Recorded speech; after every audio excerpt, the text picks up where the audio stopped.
I'm quick to tell somebody I'm not vaccinated. So what I do too, I still wear my mask a lot of places just because Okay. they know I'm not unvaccinated. So to make them feel comfortable, I'll do it. But it's just like calling you a nigga. Like I know you don't like the word nigga, so I'm not gonna do it to you. Right. But I got a bunch of niggas that I call nigga. So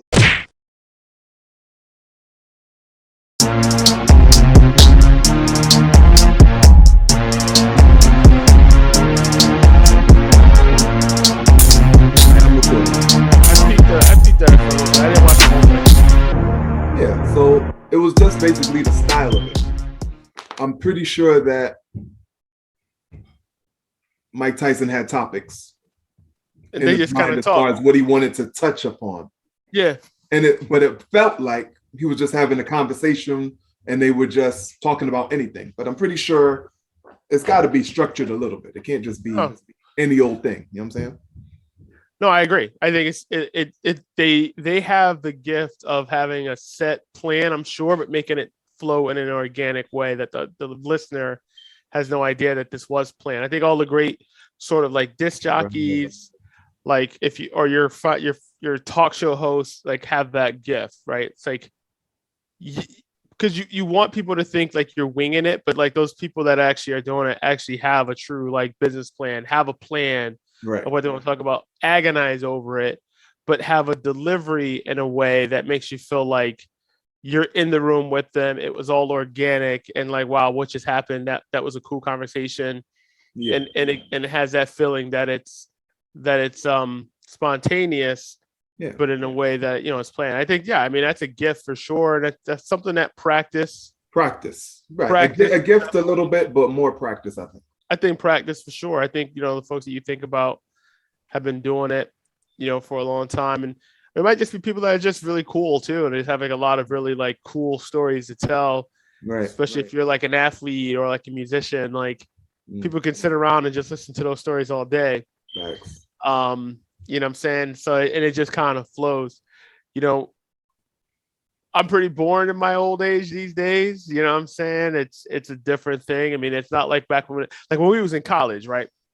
Dog, we would sit around and just talk about old stories and then make new stories, but we could sit around and just like go out with our whole group, you know what I'm saying? Right. Just laugh all night long.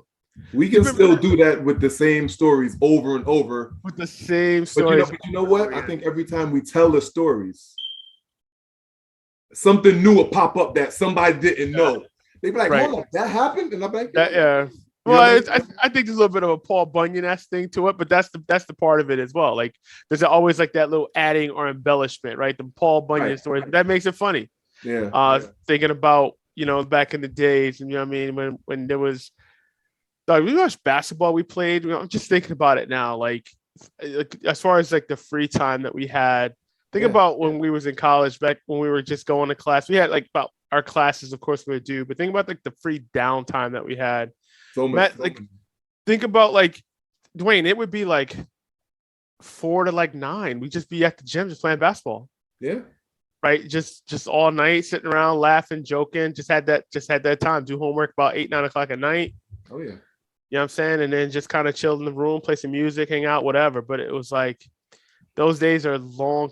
It's funny because we've been out of college so long. Those days are long gone. Those days, but it feels like yesterday. Like college, like for me was when I meet up with you guys and our crew. Was like for me almost like a coming out of your shell. It's like I think kind of really for me, it's like really my formative years.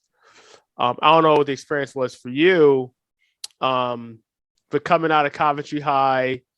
Right, coming out of when I was in Bridgeport for 3 years, didn't have any friends. Coming out of Coventry High, where you're one of only a few. So I had friends. I didn't have a bad experience. But when I tell people like I went to all white like high school, like my senior year, a lot of things come up like, oh, were you called this or were you ostracized? Or no, actually it wasn't. It was actually pretty cool.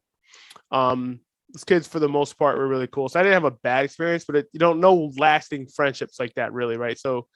Going into college, you know what I'm saying? It was like, that's when I was really able to kind of get away from home, get away from mom and like meet lasting friends and kind of really start kind of build like your formative years and kind of start building like your thinking and like your worldview. I think that all kind of starts as a man starts to like turn into a man, right? Like as you're sort of transitioning out of those late teen years, early 20s, really starting to formulate sort of like your personality and how you view the world and maybe some of the things that you went through. How would I do this differently, right? Like, I mean, that's just kind of my view on that. I mean, was it the same for you going into college that year? Or what do you remember about that experience? Well, you remember, I came into college with my friend. You know what I'm saying? We said, hey, let's go to Eastern and live this college experience together. And then we did that. He went through the program with you guys before I even got there. So he had a little bit of a group that I was added into later. Yeah.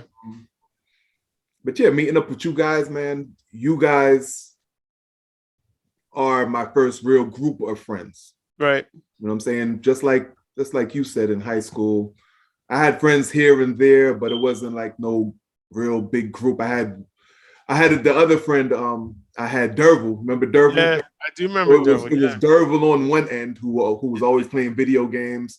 Yeah. And then you had Alshan over here who was always playing basketball. So those were my friends in high school. You know what I'm saying? Right. And then some other acquaintances. But yeah, the real first group of friends I had was in college. Yeah. And yeah, I learned so much from you guys and from those experiences that, yeah, man, unscripted. I never thought that I would learn so much just living every day, going through the experiences with you guys. But I guess that's what college is about, man. Just learning about yourself. Right. So now, as a father with young kids, though, now you think back on this, for me, I had to go to college because I just felt like I had to be a man, get away from home. And I felt like I needed more than just that high school degree to sort of stop the cycle of just poverty and plus like single parenthood, like all that stuff. I had to stop that cycle. But I'm 46. Dwayne, I'm gonna be honest with you. I'm gonna keep it real with you and the audience. I still pay a little $200 every month from college loans. I still got those. I deferred them for a while, so that's why I still have them. I only got like $5,000 left, right? So they're gonna be gone here soon. But these kids nowadays trying to go to school, and the cost of college is just completely different from like when you and I went. Like, what conversations are you think you and your wife having, or are you and your older daughter having as far as do they need to go to college? I mean, is it needed nowadays? What are you starting to think about that? So as far as I'm concerned, and I think a little differently, I think we've had these conversations, maybe not, but I'm not a big college fan. I'm not a big college fan. I feel as though college is a trap. Yeah. And if you want, I tell my daughter all the time, if you want to go to college, daddy's not paying for it. Right. You can pay for college. You can get the scholarships you need, the grants you need. Daddy's not paying for it. But by all means, if that's what you want to do with your life, right, go ahead. But I don't plan to be part of the reason why, like daddy, you'll owe thousands upon thousands of college debt, and that's going to hinder you from being successful in life. A lot of the most successful people in this world that I've seen do not have college degrees. They have experience. They have experience. And I believe that experience is much more beneficial than a piece of paper. I think you definitely got to be cognizant of the cost. I think we talked in the beginning. Yeah. I think we talked in the beginning of this about the benefit of growing up and coming to your own in your late teens, early 20s. So I wouldn't agree. I don't agree with you to say that it's completely worthless. But no. But you need I didn't mean to say that college is completely worthless. The piece of paper, I think, is less valuable than life experience.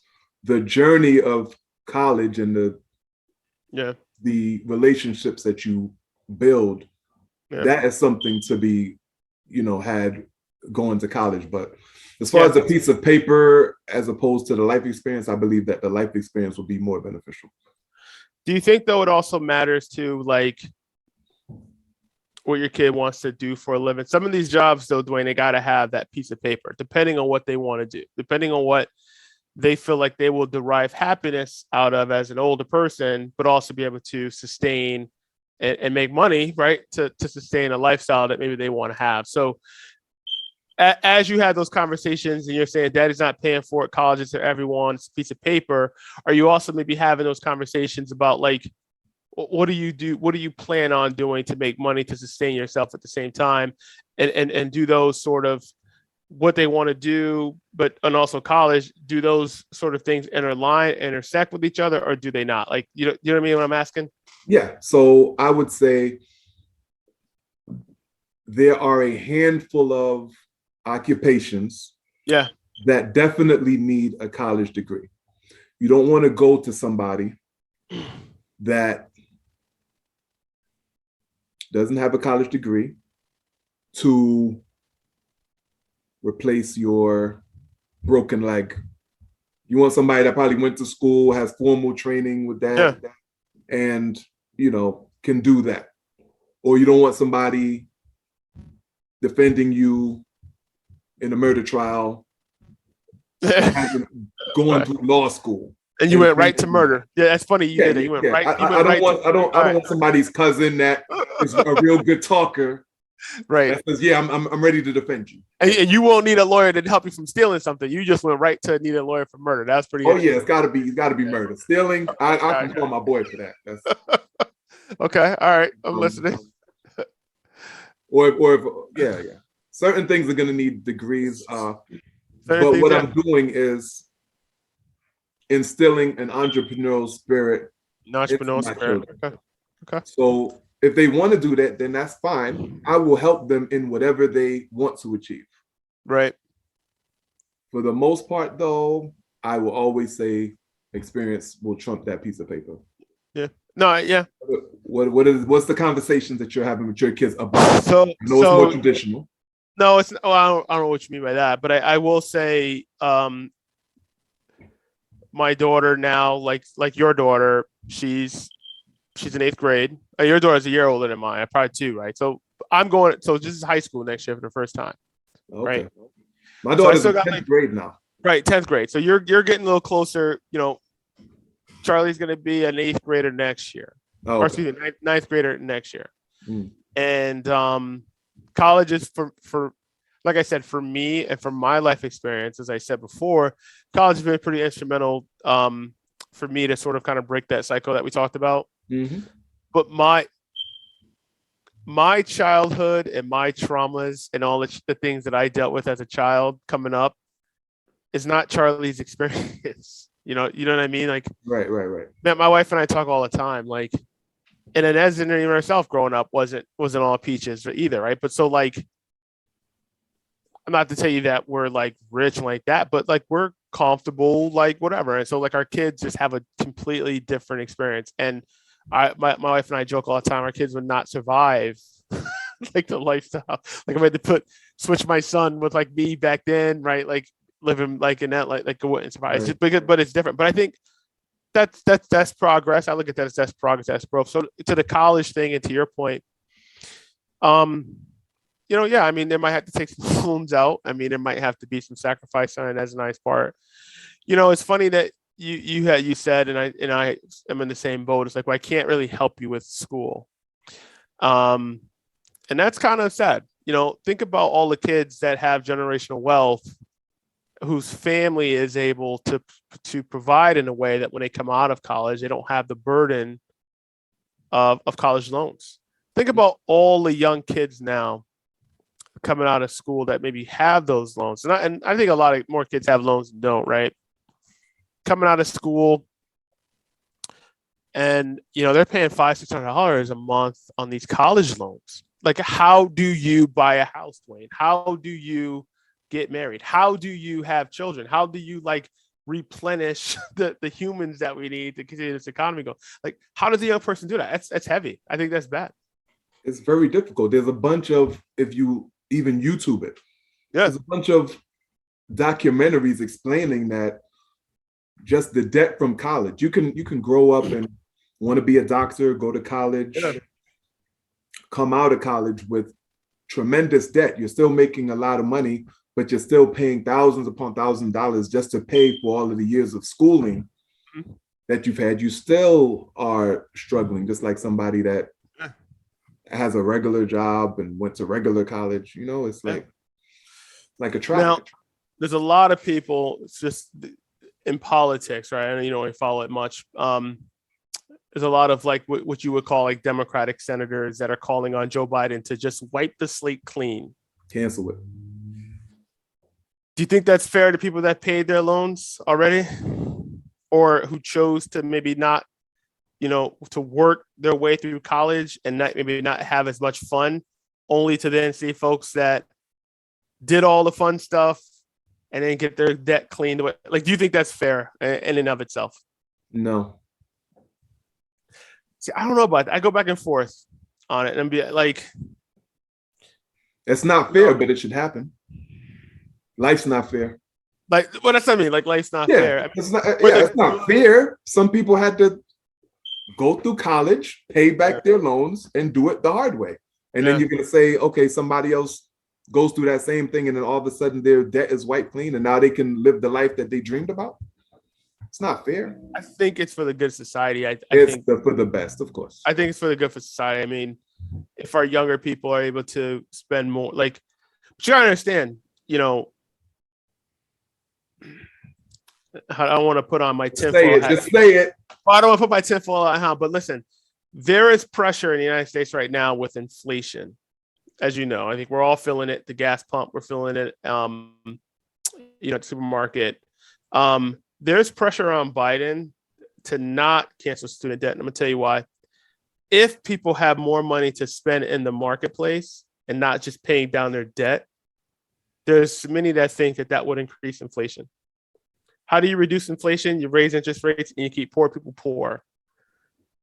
You take away everyday people's ability to spend money, you kind of cool the economy and stop inflation. There's many that kind of believe that as well. So I think Biden is in a tough spot because if he does cancel student debt like he thinks, there's an argument that it can speed up inflation more and superheat the economy. You ever heard that? Have you heard that before? You have any thoughts on that? Superheat the economy? I've never heard of superheat the economy. Yeah, I think we're dealing with a lot of reasons why we're dealing with inflation, right? Everything that coming out of COVID, supply issues, the Suez, the canal down in South America that got backed up, right? There's stuff regular stuff you just can't buy anymore. Like, it's just a lot of reasons. I'm not going to go too technical, but one way that you can also kind of slow inflation is by raising interest rates and taking away income or discretionary spending from people to slow down the economy. I think that might be something that Biden will keep Biden in mind to stop inflation, because he's getting killed politically for inflation.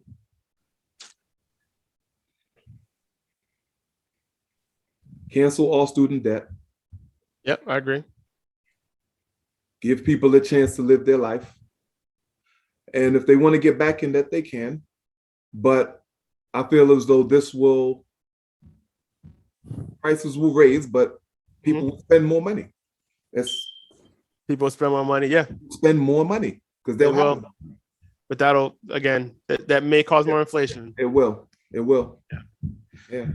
All right, I wanted to get into something real quick. I know you don't like topics here, but okay, really quick. I want to talk about this Will Smith slap, right? I want to get into this. Oh, the Will Smith slap. Oh God. But before we get into that, I want to give some flowers. Can we get some flowers real quick?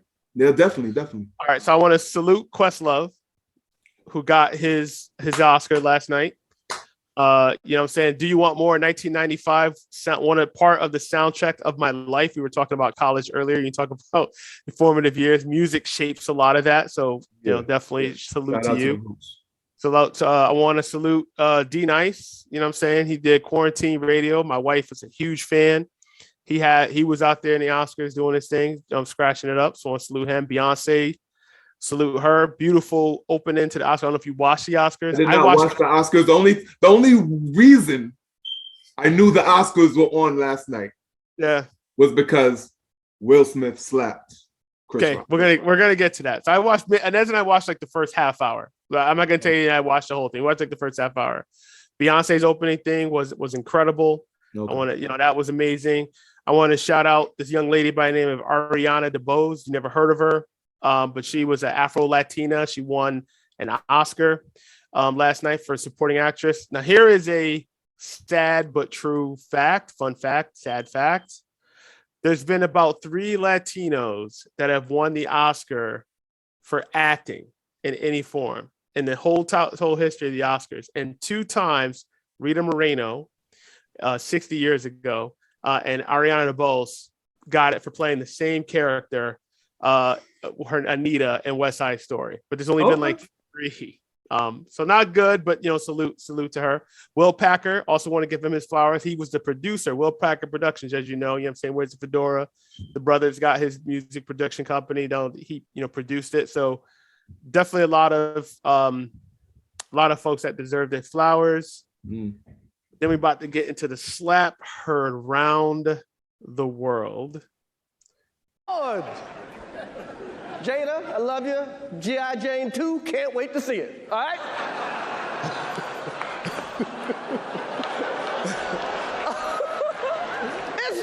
that was a nice one. Okay. I'm out here. Richard.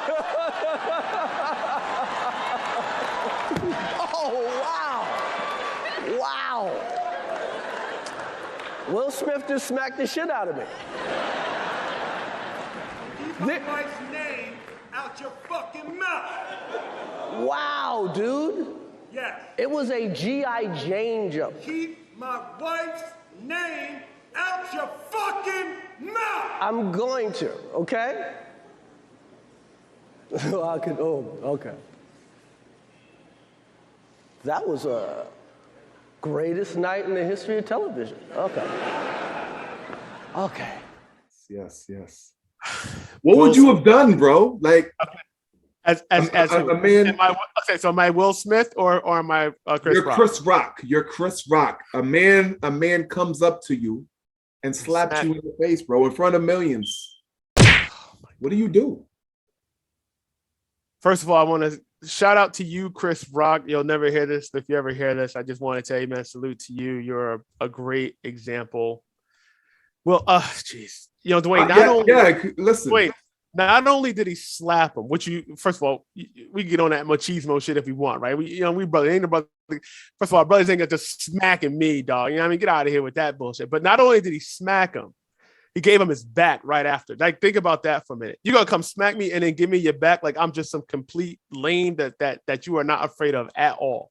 No, so that was just complete disrespect. But I gotta, shout out to you, Chris Rock. I mean, you did in that moment what I think I would wish I would do in that moment is show absolute maturity and restraint in a situation. Now, if I see you somewhere else outside that situation, is on site. But like for then and there, if I'm Chris, like shout out to you, Chris Rock, because I mean that was just completely uncalled for. You were assaulted.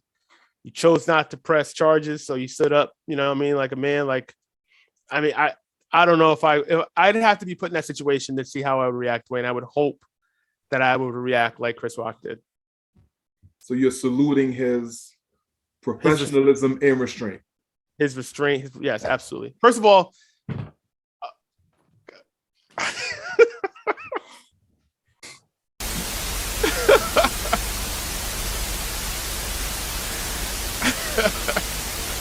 oh my God. Listen. Let's hear it. Do you know one of my heroes? Yeah. Is Gandhi. Okay. That's one of my heroes. Okay. Nonviolent. Yeah. That's where Martin Luther King got the whole philosophy.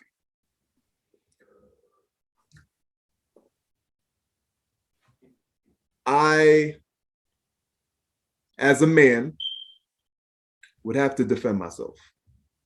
Okay. Not gonna walk up to me, right, and smack me like that. I don't care if I'm the host of the Oscars or I'm on the street. You smack me, you're getting smacked back at the least. At the least, yeah. At the least. turn his back to you. You gonna kick him in the back though? You gonna look bad? I'm not. He's not gonna get a chance to turn it. Like, not gonna get a chance. Oh God. Yeah, I can't. So let me still salute Chris Rock. Yeah. For showing restraint, because some people look at that as a weakness. That is definitely a strength to hold back your emotions and to not do a certain thing. That is a strength. I agree. That I do not possess. Do not possess that amount of strength. I like I said, I would like to think in that situation I could hold my restraint. I would like to think that I could. Yeah. I mean, you know, the dirty thing, he apologized to everybody. He got his Oscar. And he apologized to everybody except Chris Rock. Except Chris Rock. You got to be able to have people talk crazy about you. In this business, you got to be able to have people disrespecting you. And you got to smile and you got to pretend like that's okay.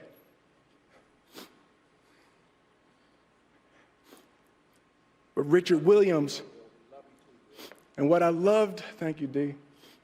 Denzel said to me a few minutes ago, he said, at your highest moment, be careful, that's when the devil comes for you.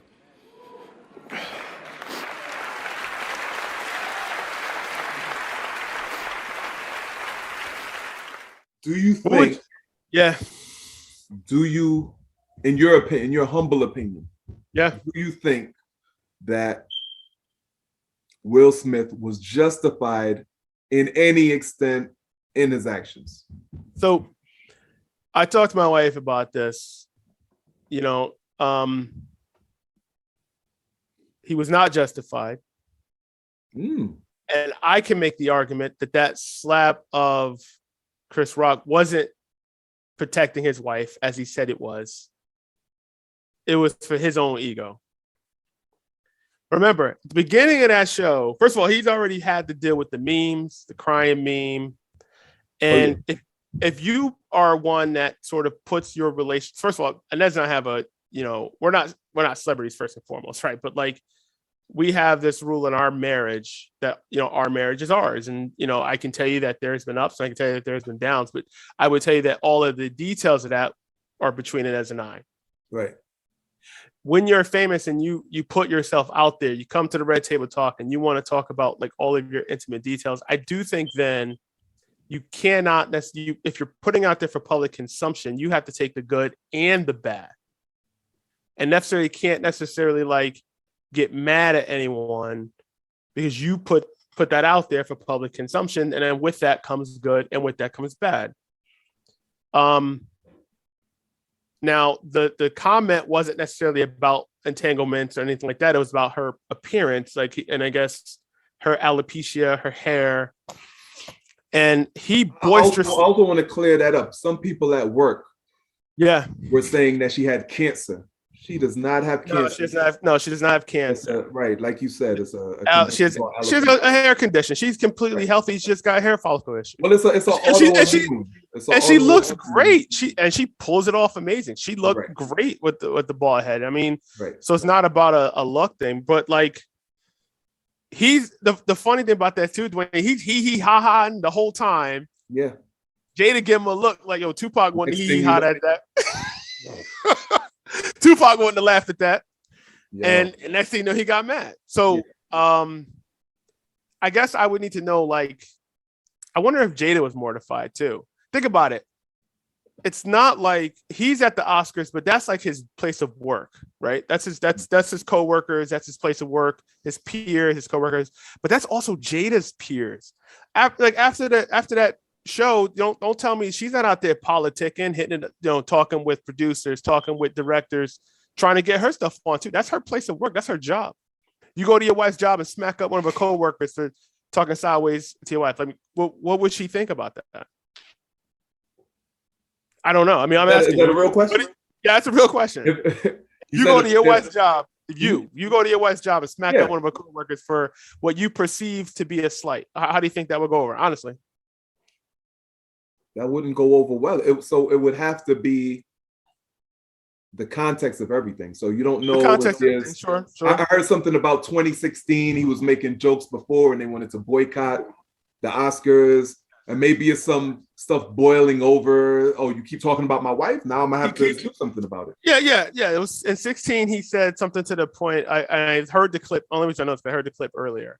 Yeah. And he said something about, I heard Jada was boycotting the Oscars or something. It's like, well, how can you boycott something that you wasn't invited to?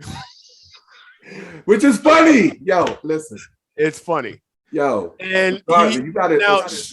Now, I will say this, because Inez and I watched the first half hour, right? So Regina Hall did this whole skit earlier.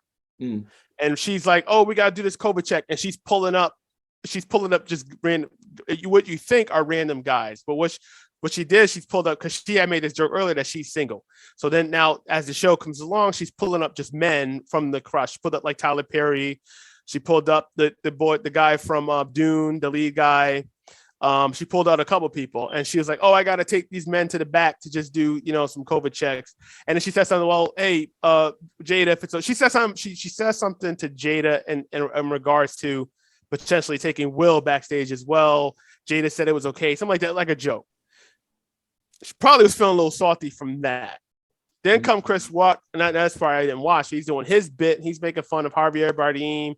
He's making fun of it, but then he brings Jada's name again, and she's probably at this point like, all right, so you already, to your point, you already made that joke about me in 2016. I'm already dealing with entanglement, sort of slight at the beginning of the show. Like, why does my name probably keep coming up? Maybe that's what she was thinking. I'm guessing. Yeah, they were sitting in the front. What's that? They were sitting in the front. They were sitting in the front. Correct. They were sitting in the front. So just like when you're in a comedy show, if you want to sit in the front and get those good seats, you might get roasted. The best view. Get ready to be roasted. The potential. Right? Yes. Will laughed. Jada gave him a side eye. He went up there and he smacked Chris Rock, and everybody thought it was a joke. Right. When he won his Oscar, Dwayne, I saw this on clips. I didn't watch this, but when Will Smith won his Oscar, he still got a standing ovation. What do you think of that?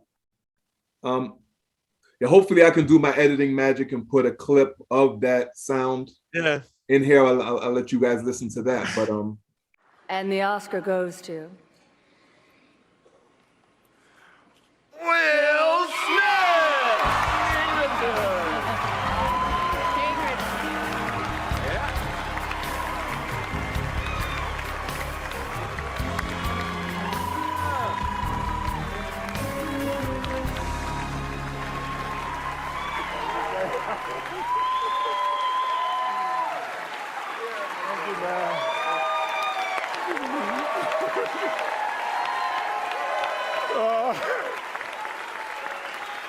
Oh man.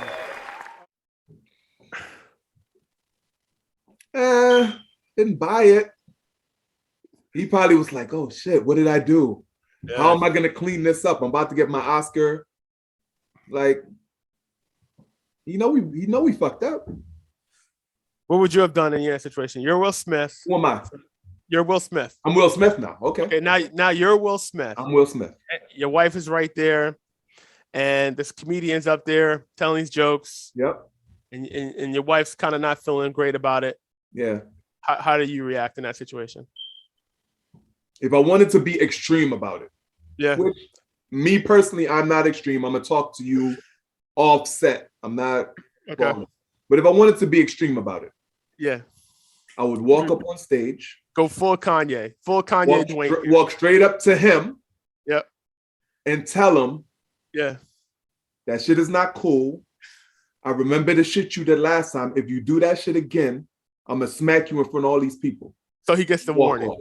He get a warning. Right. Okay. But all the people are gonna see is verbal me warning. Come up to him and whisper something to his ear, and he's gonna be listening attentively. Oh, so they're not gonna hear it. They're not gonna hear it. They're not gonna hear it. Okay. Because I'm not for the full blown thing. I'm for the classy, but I beat the shit out of you. It's gonna have the same. I wish you would. But be classy, because you got millions of people watching. You're representing Black people. Yeah. in this Okay, white dominated forum. Okay, so you went there. All right. In this white dominated forum. You got to. So he represents all black people? He represents all black people? Say it again. He represents all black people. What his Will Smith actions reflect on you? So he's the black person in a white dominated area.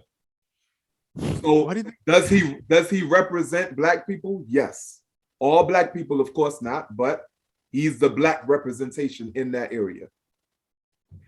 So of course, hold on. Good. So of course, and wrongfully so, yeah, there's gonna be a lot of people that see that and say, you invited black people, what did you expect? Yes. The violence, the ignorance. They're gonna say that. And now you got some people saying, now the Oscars are a little bit black now. They got a little bit of blackness to it now. They said that on Fox News. I saw a clip today. They said wait, who said that? Something like "This isn't the hood" or something like that. Judge Janine Pirro. Oh wow. That's what I'm talking about. And I didn't even know that. But they will say that stuff. But why don't Jeffrey Epstein represent all white people? Why don't white people gotta apologize for Jeff? They don't have to apologize for Jeffrey Epstein. In what dominated area?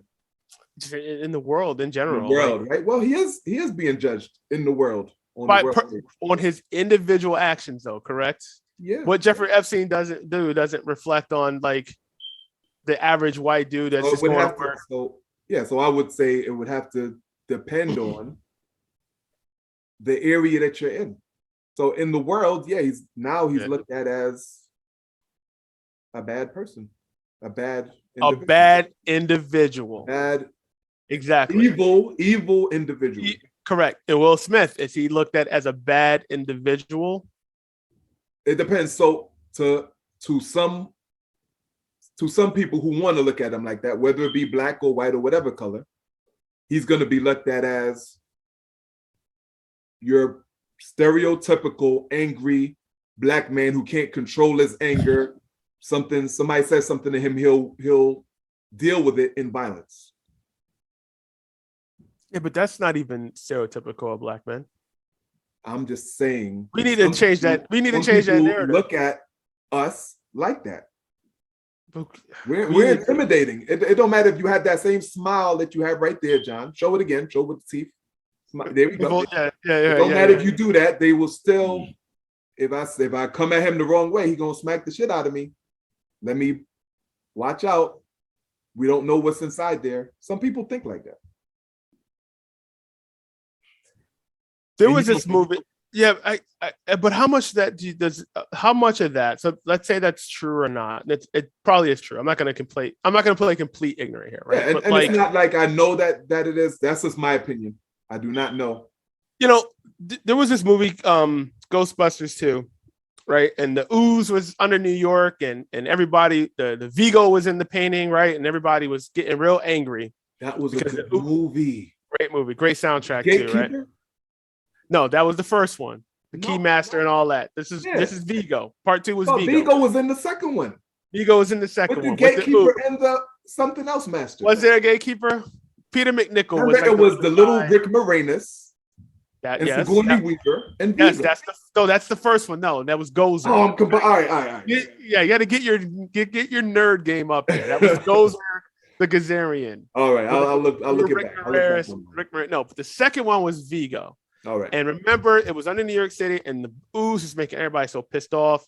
And they were going to the mayor, and they're like, "We got to stop the ooze, and we got to stop Vigo." And everybody's angry. And the mayor said, "Oh, this line I never forget." He goes, "Being angry and treating everyone like shit is every New Yorker's God-given right." And what that tells me is like, Dwayne, there's some people that are just gonna be assholes regardless, and that's their God-given right. And God bless you, go over there and be an asshole. Your thoughts, your actions, as long as they don't impede in my life or my family in any way, and you want to think of me in any way you want, but you're not like my boss or like my direct supervisor, then I don't care. It doesn't affect me. I just kind of try to, and it could be naivety, whatever the word is. I want to reject that all black, like I know, like, and I know you, Dwayne, like if you go on your phone, if you go on my phone, there's 100 black men in your phone numbers, probably mine as well, that are brilliant, that are doing the damn thing, that are raising their kids, that are absolutely just peaches among society. You know, we have to start looking at each other like more in that way. It's like, oh, that's how they look at us. And this is like, and I know that's true, Dwayne. I know that's true. I'm not naive, but like, let's stop putting that as the forefront, I guess. So what they think of us in the negative. Who cares? Let's flip it. Like, I got like, so how do we flip it? Do we do it by our actions or do we do it by our, I don't care what you think about me? What it's combination of both. I think our actions, play in that, but I think there's some perceptions of us out there that I think we can certainly change. There's a perception that, like, for example, like we don't raise our kids, like black men don't raise their kids. Like, when there's nobody in our group that we know of, regardless if they're with the mother or not, is not in their child's lives. I don't know any black men, and all the black men that I know that aren't in their child's lives in any shape or form. Don't necessarily have to be married to the mom, and might not necessarily have all kids with one mom, but there's like not one black man that I know in my circle that is not involved in their kid's life. Down here where I'm at in Georgia, like all these houses I live in, all black families, dude, like all together, like, and some not, but the fathers are in the kid's life always. They just gotta like flip some of this negativity. I don't know. But I understand what you're saying, and I just believe that how we flip that perception and those perceptions is through our actions. So just like I said, if I was Will Smith, I would have handled it that way, knowing that with great power comes great responsibility. Yeah, good one. I am one of the richest black men in the world on this huge stage. I'm not gonna go out there and show my ass like that. Yeah. But at the same token, I'm gonna let him know, like, don't do that shit again. Yeah. Well, I can tell you two things. One, the Chris Rock is on tour this summer with Kevin Hart. The jokes are gonna be epic. So that's gonna be he's definitely not gonna just let this slide. I think he's got a platform, he's got a microphone, he's a comedian. Yeah, and he has to address it, really. He's gonna have to address. He's not gonna let it slide. So there's gonna be more to come of that. I think. I saw this comment earlier. The best way maybe that Will Smith could have defended. I asked my wife too. I was like, do you think this was him defending his wife? As a woman, would you want me to like smack out like that? My wife's like, no, I wouldn't want you to do that. And it wasn't really about Jada at that moment. It was more about maybe his ego. Maybe he felt emasculated. Maybe a lot of different things that go into that. If I was Will Smith, what I do is I feel like my wife being, disrespected. I take her hand, I stand up, I kiss her directly in the mouth, slob all that stuff, all nasty, right in front of everybody, and then we walk out. Imagine that now. Imagine they walk out of the place all public. Now he's supposed to get an Oscar. Now they got to announce that he's best actor, but sorry, Will Smith left because there was some crass jokes sent against him. What happens today as we sit here on Monday? The Academy is kissing his ass, apologizing profusely. Chris Rock's kissing his ass, apologizing profusely. And he's the winner. I'm sorry, go finish. And then that's I'm going to end with that's it. No, that's it. That's it. So I disagree. Okay. Yesterday, I was playing basketball. Yep. There was this dude playing. He's about 6'6", 6'7". Right next to the hoop, missing layups. And people are clowning him. Yo, he's 6'6", 6'7", should be easily dunking the ball. He's missing layups. The people that are way shorter than him are clowning him. Everybody's laughing at him. Yeah, that's middle of the game, he gets up and walks out. And I've told them a few times, like, don't just walk up out of your, like, leave your team, like, finish the game. And then if you want to leave, go ahead, but don't leave your team, like, in the middle. He's so upset, he's leaving or whatever. Long story short, his team ends up winning the game.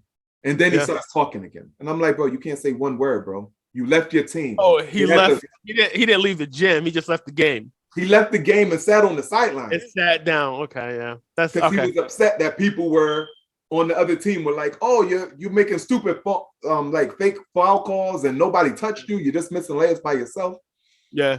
And so I say that to say, I believe if Will Smith would have walked out with his wife Yeah. Because of some jokes. They always have comedians on the Oscars roasting people in the Oscars. Yeah. I don't think that would have looked good on Will's part. I really don't. But we'll never know. Stay there, get your Oscar, and then you can talk about it later. Right. I think. Well, the memes are already hilarious. Oh, the comedy tour. The comedy tour. I'm definitely gonna put some memes up on the screen. Definitely. Somewhere on the screen. Man, it's a bad look for sure. I salute Chris Rock. That's who the big winner is for me. I just got more respect for him. He didn't fall, didn't stumble, didn't even reach for his cheek. His fist balled up by his damn self. If you watch the clip, but he didn't swing it. You know, just on instinct. So I give him a lot of respect and credit for that. I think Will Smith certainly was the bad guy in the situation. I would definitely give Chris Rock kudos for doing that. Yeah. It took a lot of strength to do that, and not a lot of strength on Will's part to do what he did. Yep, I agree. So, all right. Yeah, man. So man, that's a good solid hour of information right there, man. And I felt like that was very organic, Dwayne. Hopefully you'll like the edit on this one. It will be great. Matter of fact, this is gonna be our best one yet. I think so. See, we're gonna have some audio. We're gonna have some videos. It's gonna be a family thing. Very cool. This was fun, man. Appreciate you. Yeah, definitely, man. We back here next week. I know. I meant to ask. All right, so next week, how do you feel? How do you feel? I remember we were supposed to do this yesterday. Oh, right now I got a bunch of Amazon. I'm going to get my tooth pulled hopefully tomorrow at 10. And then Saturday, what's today? Today's Monday. I'll be in Florida this weekend. I'll let you know my availability at night though if I can. Okay. Yeah. The kids got spring break, so we're driving down.